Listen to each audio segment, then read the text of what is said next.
Hello, my dear students. So, today in chapter Excretion and Osmoregulation, we will study about excretion and osmoregulation. We will study about human excretory system. Right? So, this is the diagram of human excretory system. So, this consists of pair of kidney, pair of ureter, urinary bladder, and urethra in the case of males and vestibule in the case of females. Fine. So here you can see these are the pair of kidney, both the sides. Okay. Then pair of ureter, urinary bladder, and the urethra. These are the main parts of the human excretory system. Now, important point, functions of kidney. What are the functions performed by kidney? Few functions are extraction of the nitrogenous waste, adjustment of sodium, potassium and chloride ion concentration, maintain the pH of the body fluid, regulation of composition of blood with respect to salt and water content, then removal of excess of drugs and pigments. Fine. So such foreign substances also that is removed by the kidney. So these are the major functions of the kidney.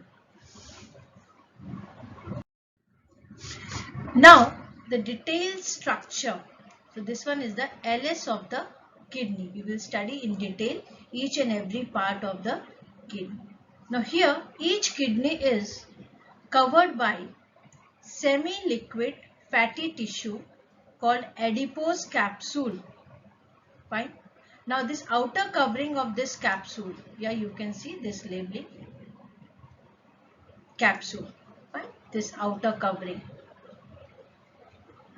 Okay. So outer covering of this capsule is made up of tough fibrous connective tissue called renal fascia.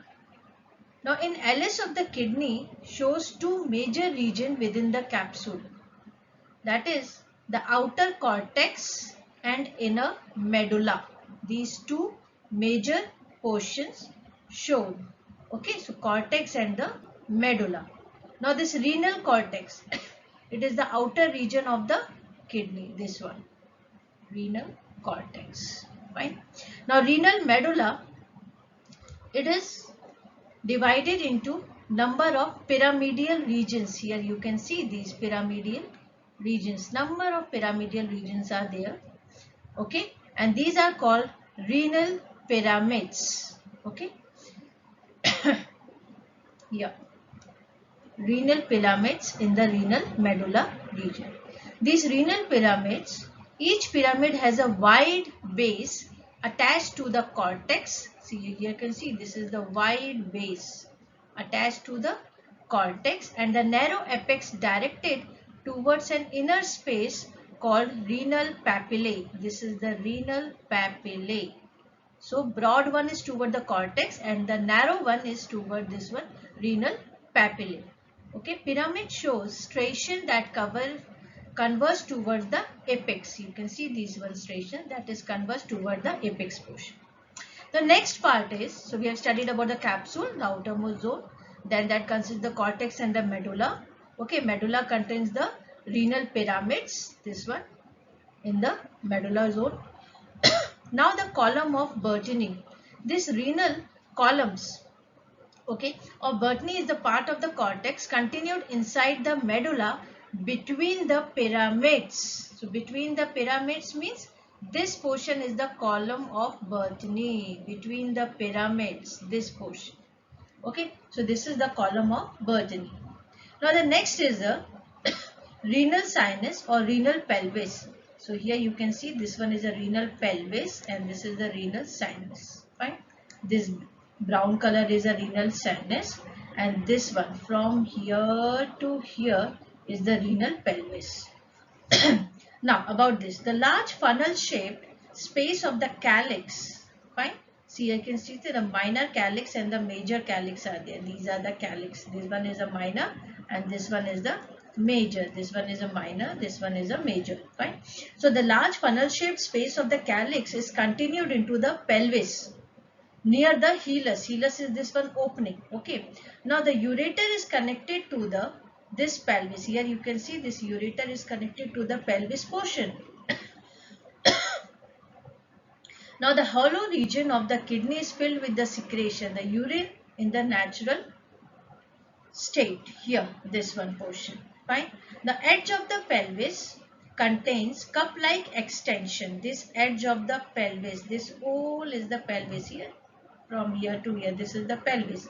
So the edge of the pelvis contains cup-like extension. This one that is called the major and minor calyx. Here you can see this major and minor calyx. Major and minor. So these are attached with this one pelvis portion, isn't it? Now come to the ureter. There's a pair of narrow duct each coming out of the kidney through hilus. As I said, hilus is the opening here from the kidney, isn't it? And running particularly up to the urinary bladder, into which they open by lateral angle, isn't it? And here they carry, this ureter carry urine from the kidney to the urinary bladder by peristaltic contraction. Here, with the help of this, they carry the urine from the kidney to the urinary bladder. Now the last part here is the urinary bladder, later on after the ureter. So urinary bladder is a pear-shaped structure having thick muscular wall lined by transitional epithelium. Okay, and that allows the expansion, and it also shows thick layer of muscle, smooth muscle called detursal muscle. And here its opening of the urinary bladder is guarded by sphincter muscle called urethral sphincter. So as I already said in the first slide, that in the case of female, urethra is relatively short and open in front of the vaginal opening, that is in vestibule. In the case of male, it is longer since it passes through the penis. So this is all about the LS of the kidney, longitudinal section, and each and every part I have explained about the capsule, then the cortex, then the medulla. Okay, then in the medulla zone they have the renal pyramid. Then here the renal papillae is there, then renal sinus, then renal pelvis, major calyx and minor calyx. And later on that comes out from the kidney through the hilus, that is the ureter tubes, and then it reaches up to the urinary bladder. So this is all about the detailed structure of kidney, LS of kidney. Here the diagram is shown. Right? Now come to the next part, structure of nephron. That's a very important. This is a functional unit of the kidney, isn't it? Now here this nephron, here you can see this is a kidney section. Then from the kidney they have zoomed out how the nephrons are arranged. Millions of nephrons are arranged in the inside the kidney. Then this one is also zoomed out here, the detailed structure of nephron. Here, ultra structure of nephron. Fine. So now nephron, this kidney produces the urine by its microscopic functional unit, and that functional unit is called nephron. Nephron is essentially a long coiled duct in which the coiling takes a definite course. Nephron, along with the collecting tubule, is also called as uriniferous tubule. Now, nephron is a thin-walled, coiled duct lined by a single layer of epithelial cells. This is the tunnel that nephron is made up of. Okay, its proximal end is blind. Okay, and the distal end is open into the collecting tubule, collecting duct. Here you can see this one. This one is a Bowman capsule. Okay, then proximal convoluted tubule here, and this is the distal convoluted tubule, and this is the collecting duct. These are the main parts of the nephron. Fine. So if we say the whole nephron is divided into two major parts. One is the Bowman capsule and another one is a renal tubule. Renal tubule includes the proximal convoluted tubule and distal convoluted tubule, and this one is further moves into the collecting duct. Fine. Now, the Bowman capsule, this one, Bowman capsule, this cup-like structure you can see here, is the proximal blind end of the nephron. From here, this start. Okay, after the Bowman capsule, then the proximal convoluted tubule arises. So its widest part is double-walled and cup-shaped about the Bowman capsule. Outer layer, this Bowman capsule is made up of, here the two layers are there. Outer one is called parietal layer and inner one is called visceral layer. See here, this one is the detailed zoom out portion of the Bowman capsule, and this is also called as, what happened with the glomerulus in the center and this Bowman capsule together, they are, that is called as Malpighian body. So here you can see the Bowman capsule, outer one is called the parietal layer and inner one is called visceral layer. Fine. So outer layer is called parietal and inner is called the visceral layer, which continue along with the rim of the cup. This is the rim of the cup. So here this portion. Fine. Each layer is formed of the squamous epithelium, that is the parietal and the visceral layer, this one. The space enclosed by these two layers is called urinary space. Fine. That is called the capsular space, is also written. Excuse me. Now this continues with the space of the renal tubule, which originate from the base of the Bowman capsule. This is the base of the Bowman capsule. Within the cup-shaped space formed by the visceral layer, there lies a globular network of capillaries, and these capillaries is called glomerulus. Here you can see glomerulus, right? Inside this one, inside the Bowman capsule, this is the glomerulus. This is a enlarged portion of the Bowman capsule with the glomerulus, that is called Malpighian body. Fine. So Bowman capsule, inside that glomerulus is present. Now thin branch of the renal artery is afferent arteriole. See, you can see here, this is the afferent arteriole. Okay, and another one is efferent. Here, this one is efferent. So this is afferent and here is the efferent.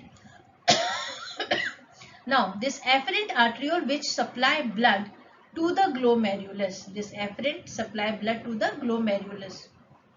While the thinner efferent one, okay, this carries the blood away from the glomerulus. This efferent carry blood away from the glomerulus.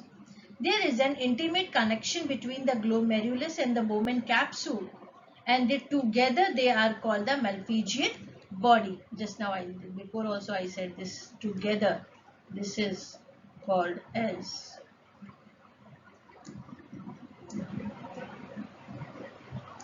Malpighian. Just wait.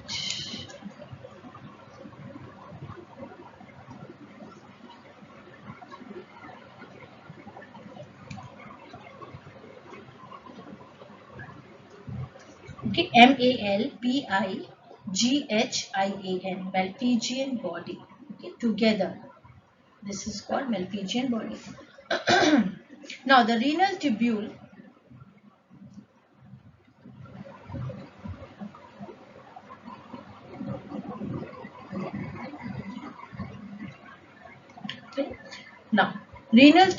arise from the base of the Bowman capsule.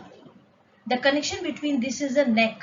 See here you can see this is the neck portion. So capsule, then it moves toward the renal tubule and this portion is called neck. Just near the neck, the tubule is slightly coiled and the region is called the PCT, proximal convoluted tubule. And here in this diagram also you can see this diagram. See, from the Bowman capsule it moves toward this side. So this is the proximal convoluted tubule. Here you can see. Now this leads to a U-shaped region of the tubule which enters the medulla zone. In the LS of kidney I explained about the cortex and medulla. So from here this proximal convoluted tubule, this further enters into the medulla region. Fine. Now this here medulla region, in the middle region of the tubule is called the loop of Henle's. This is the Henle's loop. It has two limbs.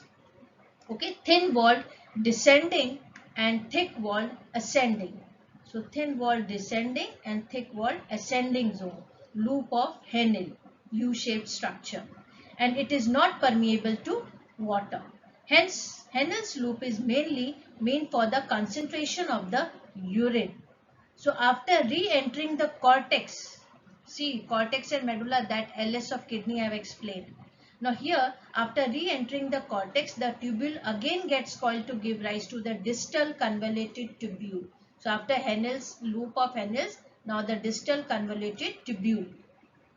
It opens into the collecting duct. This distal DCT will open into collecting duct. Fine. Now, PCT shows the cells with the brush border formed of microvilli. This PCT, okay, this shows the brush border formed of microvilli, and microvilli are absent in the DCT, distal convoluted tubule.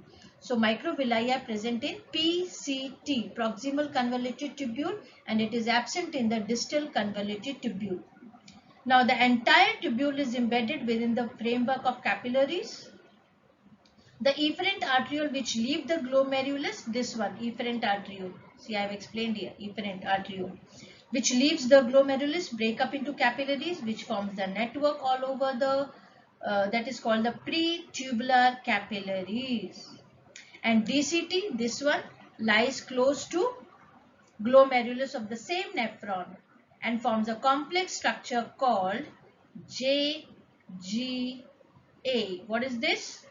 Juxtaglomerular apparatus. So when DCT very lie close to the that is complex glomerulus of the same nephron and form a structure called JGA, that is juxtaglomerular apparatus. Fine. So this is all about the structure of nephron. So mainly the main important part that we have studied. See, I have shown the zoom portion of kidney, from kidney to this nephron, nephron to this one, and the zoom structure, detailed structure of the Malpighian body. Here, this one, Malpighian means the Bowman capsule with the glomerulus. And here we have studied about the Bowman capsule, glomerulus, then the efferent arteriole, then afferent arteriole, then efferent arteriole, then PCT, DCT, and the collecting duct, and also about the loop of Henle's, in which the descending and the ascending limb. Okay, the neck zone is there. And when the DCT lie close to the glomerulus, that will form the JGA, juxtaglomerular apparatus. So this is structure of nephron. Now come to the urine formation, how the urine formation takes place. Now this urine formation takes place in the three stages. Those are ultrafiltration, selective reabsorption, and tubular secretion. So one by one. Ultrafiltration. First we will study about this one. So this takes place in the Malpighian body. I already explained in my previous video what is Malpighian body. That is a Bowman capsule with the glomerulus. Fine. So this ultrafiltration takes place in the Malpighian body. Okay. Now here what happened? The capillaries of the glomerulus are extremely porous and perforated. Here you can see the glomerular filtration, right? Tubular secretion, tubular reabsorption, and then secretion. So this portion, the first step, ultrafiltration, right? Now here the blood cells, plasma protein, and the large fat globules molecules are unable to filter through the glomerular capillaries. Here, these one they are not able to filter. Now the diameter of the afferent arteriole is larger than that of the efferent. So blood enters into the glomerulus at a faster rate than it leaves out. So this creates the hydrostatic pressure. So what happened here? The afferent arterioles are larger than the efferent. So blood enters the glomerulus at faster rates, and because of this hydrostatic pressure, what happened? It creates a hydrostatic pressure within the glomerulus. Now glomerular membrane is semi-permeable. It allows only low molecular weight substance along with water. Bowman capsule is a double layered cup-like structure lined with the parietal and visceral layer. I already explained. And this is made up by the squamous epithelium and inner layer of Bowman capsule called visceral, which is also made up of squamous epithelium. And here podocytes are also present. See what happened? This Bowman capsule and the lower inside one, that podocytes like this, and outer is like this. So inner side they have the podocytes also. Fine. Now podocytes are connected to the basement membrane by the several foot-like process. Fine. Now the substance that can pass through the pores of endothelium can also pass through the slits of these podocytes. The filtrate that can reach the urinary space of the Bowman capsule, here this Bowman capsule, high pressure of blood in the glomerular capillaries actually forces certain substance to get out. Now here the force is called, that whole force when we are moving that filtrate afferent arteries bringing the blood and that moves out, that whole pressure, the force, that is called the effective filtration pressure, EFP. Here we will calculate now EFP. You should know what is this EFP. Yes. EFP is the effective filtration pressure.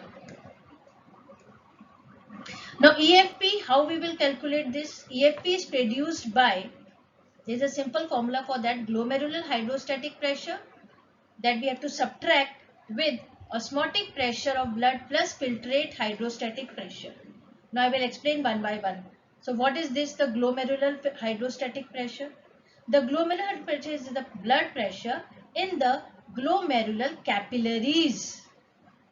Glomerular hydrostatic pressure is the blood pressure in the glomerular capillaries, which is about 55 mmHg. You know that. Okay. Now osmotic pressure of blood, which is 30 mmHg. Due to the presence of plasma protein, it opposes the capillary hydrostatic pressure. Fine. Then the last one is the filtrate hydrostatic pressure. The hydrostatic pressure of glomerular capsule is caused by filtrate and that reaches into the Bowman capsule, and it is about 15 mmHg. Now we will put these values in this formula. So what we will do, that is EFP, effective filtration pressure, is equal to 55 minus 30 plus 15. Fine. So what answer you will get? That is 10 mmHg. This is the effective filtration pressure.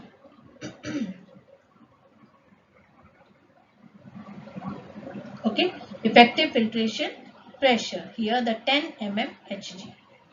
So about 125 ml per minute of filtrate is formed, and it is called as glomerular filtrate rate, GFR. One more term is there, GFR.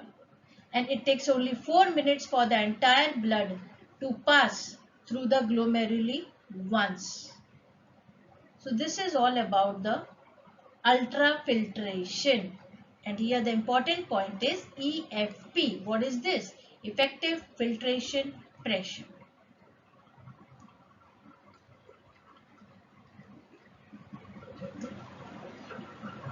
So this I explained. Okay. That is 55 is the glomerular hydrostatic pressure. Then osmotic pressure is 30 mmHg. Then filtrate hydrostatic pressure is 15 mmHg. So 55 minus 30 plus 15, you will get the 10 mmHg. That is the effective filtration pressure. Fine. Now we will study about the next point, that is a selective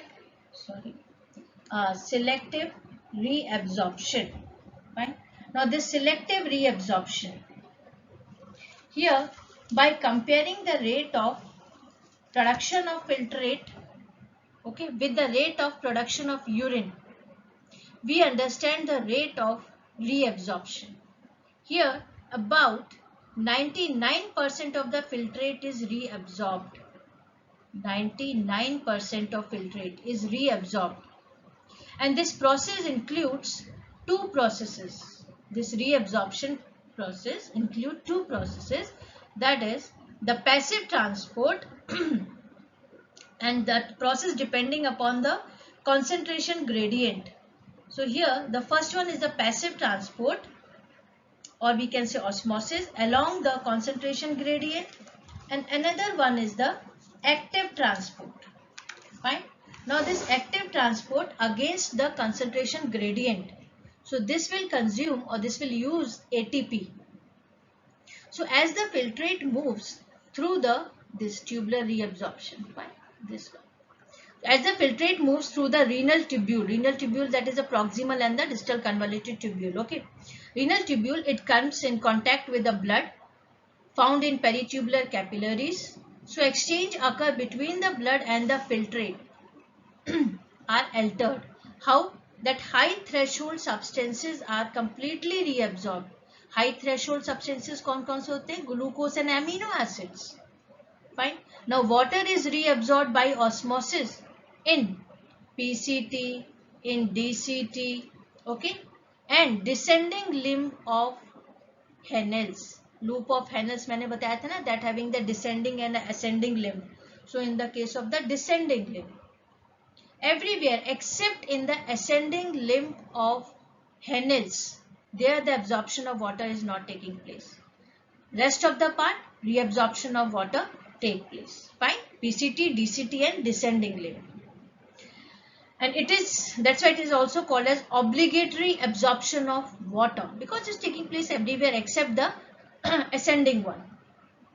Now PCT, that is a proximal convoluted tubule, pump out the glucose, amino acid, ions like potassium, calcium and chloride.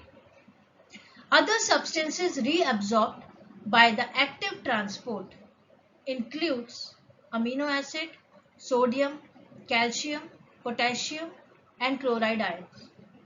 Potassium and chloride ions are reabsorbed by distal convoluted tubule. So this is all about the selective reabsorption. Right? Now come to the last part of the urine formation, that is the tubular secretion. Here, this one, tubular secretion. Now here, this tubular secretion merely let certain substances pass from the blood to the lumen of the tubule. The substances that are regularly secreted are creatinine, potassium and hydrogen ion.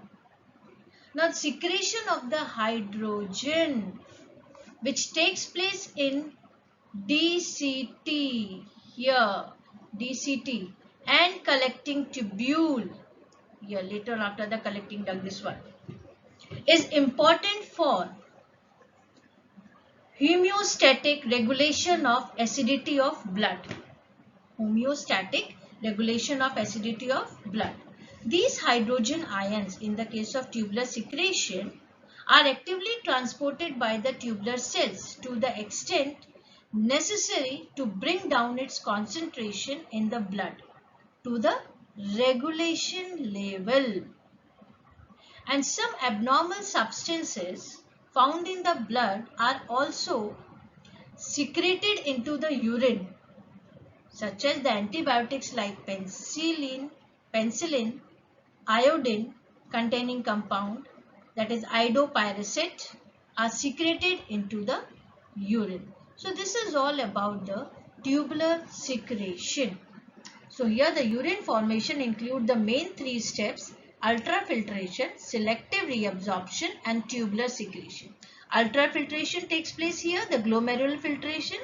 Okay, tubular reabsorption takes place here, the tubule portion, and the last one, tubular secretion, here in the DCT, then the collecting part. So this is all about the urine formation. Now come to the next part, that is concentration of the urine. Here, under the condition like low water intake or high water loss due to sweating, human can produce the concentrated urine. For this purpose, actually a mechanism is there, very important one, that is called counter current mechanism is operated in the human kidney. This counter current mechanism. Now what exactly this counter current mechanism? So this mechanism involves the passage of fluid from descending to ascending limb of Henle's loop. Here you can see this one. This one is a Henle's loop, descending to ascending, this one. And here you can see that H2O, NaCl showing with the arrows, okay, that moving out from the tubule into the fluid and that entering into the tubule also. So this mechanism involves the passage of fluid from descending to ascending limb of Henle's loop. Flow of tubular fluid is in opposite direction through both limbs, and hence it is called counter current. You can see that's arranged parallelly, isn't it? But the movement is in opposite direction from descending to ascending one, and that's why hence the name is counter current. So this is called counter current mechanism, mainly responsible for the concentration of the urine. So here what happened in the case, this one, the wall of the descending limb, yeah, this one, the wall of descending limb is thin and permeable to water, whereas that of ascending limb, this one moving upward, okay, ascending limb is thick and impermeable to water. So in the region of descending limb, water diffuses from the tubular fluid into tissue fluid, due to which tubular fluid become concentrated as water is moving out. Ascending limb of Henle's loop is thick walled and its cells can reabsorb sodium and chloride ions from the tubular fluid and release into the tissue. So due to this, tissue fluid around the descending limb become concentrated, and this makes the more water to move out from the descending limb into the tissue fluid by the process of osmosis. Right?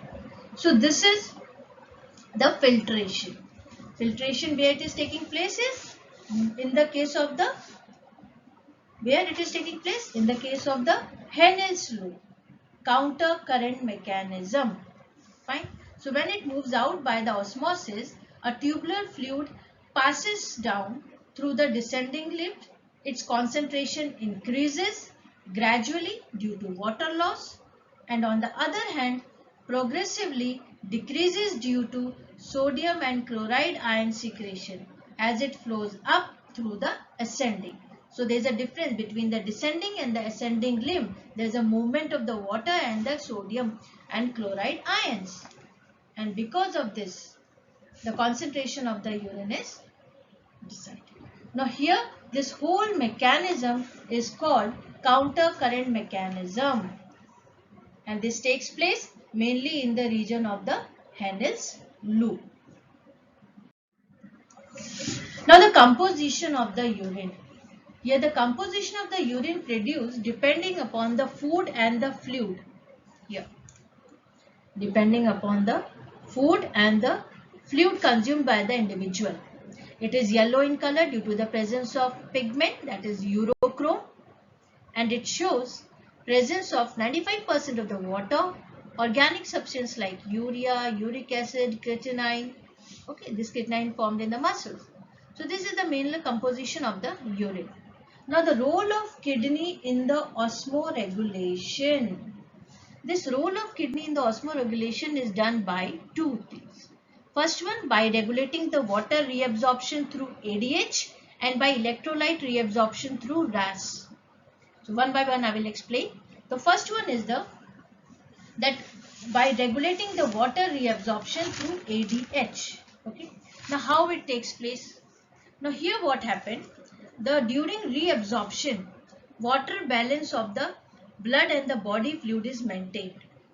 The hormone from the pituitary called the ADH, that is antidiuretic hormone, okay, or it is also called as vasopressin, is released. So when the water content of the body fluid is less than the normal, so the effect of this hormone is to increase the permeability for water of DCT, distal convoluted tubule. Fine. So that will increase the permeability and the permeability of DCT and collecting duct. So large amount of water is reabsorbed and is retained. On the other hand, higher the amount of water, if there is a large amount of the water in the blood, then that will suppress this ADH release, ADH production. Only if the less amount of water, then it will release. If it is a high amount of water, then ADH production will be suppressed, resulting in the decrease in the permeability of the water. So therefore, water is not reabsorbed and the body fluid tend to return to their regular level of concentration. So this one is according to the need of the body, the urine produced by hypotonic or hypertonic in composition in the body fluid.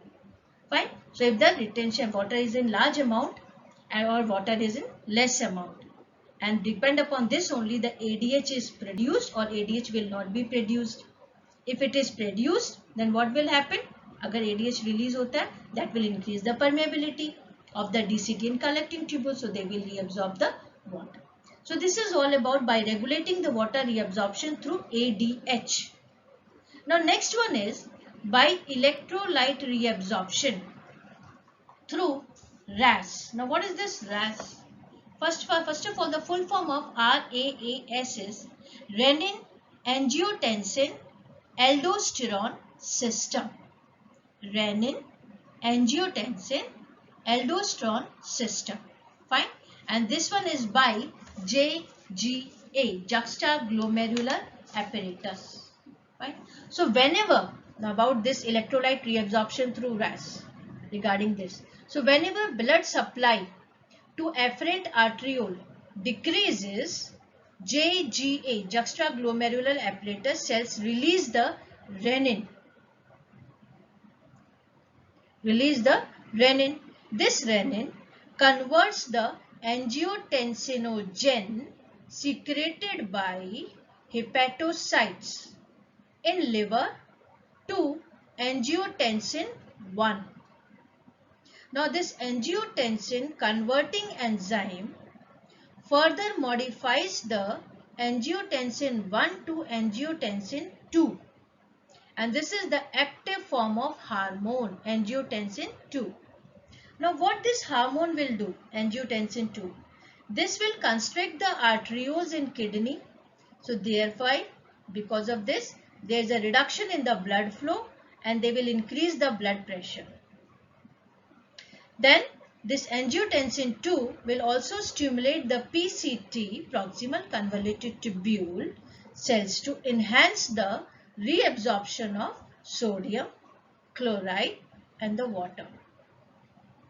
And it also stimulates what? Angiotensin 2 will also stimulate adrenal cortex to release the another hormone called aldosterone, and that will stimulate the DCT and collecting duct to reabsorb more sodium and water. So in this way, total overall they will increase the blood volume and the pressure. Means overall we can say the role of kidney in osmoregulation by these two, by regulating the water absorption through ADH and by electrolyte reabsorption through RAS. Okay, and what is RAS? Just now I explained, that is the renin angiotensin aldosterone system. Fine. So these are the main thing that helps in the osmoregulation. Now the next one is role of other organs in the excretion. Other organs, once we have about the kidney we have studied. Fine. About the other organs such as the skin. Now here, skin of many animals is thin and permeable. It helps in the skin. It helps in the diffusion of ammonia Human skin is thick, impermeable, and act as an accessory excretory organ. It shows mainly the presence of sweat glands and sebaceous glands. Now sweat glands, these are distributed evenly over the body surface. They are mainly abundant on the palm and the facial parts. These are the simple unbranched tubular glands, and the sweat is aqueous fluid containing glucose, sodium chloride, okay, water, urea and lactic acid, and it also helps in thermoregulation. Next is the sebaceous glands. They secrete oily substances called sebum. It mixes with the sweat on the surface of the skin, making the skin softer and lubricating the hairs. It protects from the injury and infection. So this is all about the skin. Another organ that helps in the excretion, that is the lungs. Here lungs are the respiratory organs of the body. They play important role in excretion of the volatile substances like carbon dioxide and water vapor during respiration. Okay, and so they excrete these two products. Fine. Now come to the next part, disorders and diseases. Okay, so this one is the role of other organs in the excretion. Now come to the disorders and diseases. Now diseases or disorder, first one here you can see that the kidney stone. Now here these are also called as a renal calculi, okay, and they may be formed in any portion of the urinary tract from kidney tubule to the external opening. Now depending on the composition, they are classified into different types such as calcium stone, struvite stone, uric acid stone, cystine stone. What are the symptoms of this kidney stone? There is a pain below the rib cage and the back and the sideways, isn't it? And here the frequent urge to pass urine, pain during the micturition. So these are the symptoms of the kidney stones. Now uremia, what is this? Actually what happens, blood normally contains 0.01 to 0.03% of the urea. But if there is a rise in the amount of urea in the blood and that is above 0.05%, then that condition is called uremia. So means when the concentration of the urea rise in the blood and that rise above the 0.05%. So that called the uremia. Next is the nephritis. Now what is this? Actually this one is the inflammation of the kidney characterized by proteinuria caused due to increased permeability of the glomerular capsular membrane, permitting large amount of the protein to escape from blood to urine. Here, if the large amount of the protein is moving out from the blood to the urine, and that condition is called nephritis. Fine. Next is the renal failure. Now this renal failure is, there are two types. Actually that one is the acute renal failure and the chronic kidney diseases. Now acute renal failure. Now what is this? This is the sudden worsening of the renal function that most commonly happens after severe bleeding, acute renal failure. And this, because of this, there is a decrease in the urine output. So that is the acute renal failure. Next is the chronic kidney disease.